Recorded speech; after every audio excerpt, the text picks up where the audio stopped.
पुलवामा हमले के बाद सरकार का बड़ा फैसला सामने आया है। घाटी में सुरक्षा इंतजाम में भारी इजाफा किया गया है। सुरक्षा बलों की 100 कंपनी घाटी में तैनात की गई है।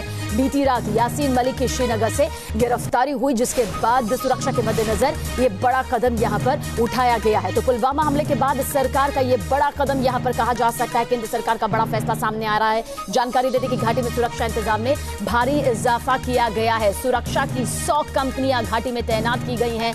चप्पे चप्पे पर यह तैनाती की गई है। सीआरपीएफ की 45, बीएसएफ की 35, एसएसबी की 10 कंपनीज को तैनात किया गया है। दरअसल बीती रात यासीन मलिक की श्रीनगर से गिरफ्तारी हुई और उसके बाद ताकि घाटी का जो माहौल है वो किसी भी तरह से बिगड़े ना, सुरक्षा के मद्देनजर ये अहम कदम केंद्र सरकार की तरफ से उठाया गया है।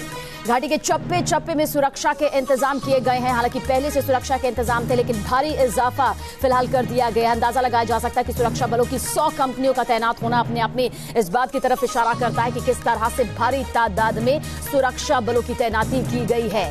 बीती रात यासीन मलिक की श्रीनगर से जब गिरफ्तारी हुई तो उसके बाद सवाल यहाँ पर सुरक्षा के मद्देनजर उठने लगे, जिसके बाद ये बड़ा कदम केंद्र सरकार की तरफ से फैसले के तौर पर लिया गया।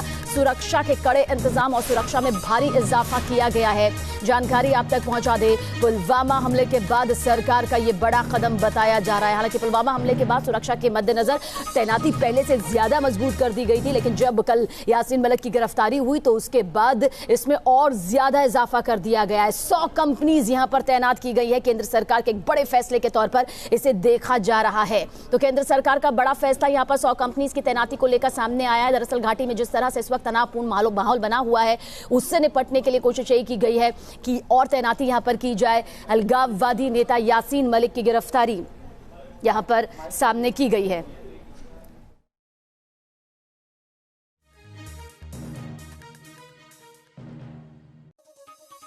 केंद्र क्या कुछ जानकारी मिल रही है केंद्र सरकार के इस बड़े फैसले को लेकर? देखिए, इस फैसले को लेकर यही कहा जा रहा है कि जो जिस तरह से घाटी के हालात हैं, उसके बाद इलेक्शंस और तमाम चीजों को देखते हुए किसी भी बड़ी ऐसी आतंकी वारदात को निपटने के लिए या जिस तरह घाटी के जिस तरह सुरक्षा वापस ली गई या अलगाववादियों के संभावित विरोध को देखते हुए उन तमाम चीजों को देखने के बाद सरकार की तरफ से एक फैसला है। ये एक बड़ा फैसला है ताकि किसी भी तरह की अनावश्यक तनाव की स्थिति से बचा जा सके। और जिस तरह से पूरे समय में जबकि पाकिस्तान को भी सही तरह से जवाब दिया जा रहा है, तो उस समय घाटी में किसी तरह की अवांछित गतिविधि को रोकने के लिए एक बड़ा फैसला है। पुलवामा के हमले के बाद इसको कश्मीर में एक बड़े फैसले के तौर पर हम लोग देख सकते हैं। जी, बहुत बहुत शुक्रिया जानकारी के लिए धीरेन्द्र आपका। तो हमारे संवाददाता धीरेन्द्र हमें यहाँ पर जानकारी दे रहे थे केंद्र सरकार के इस बड़े फैसले को लेकर।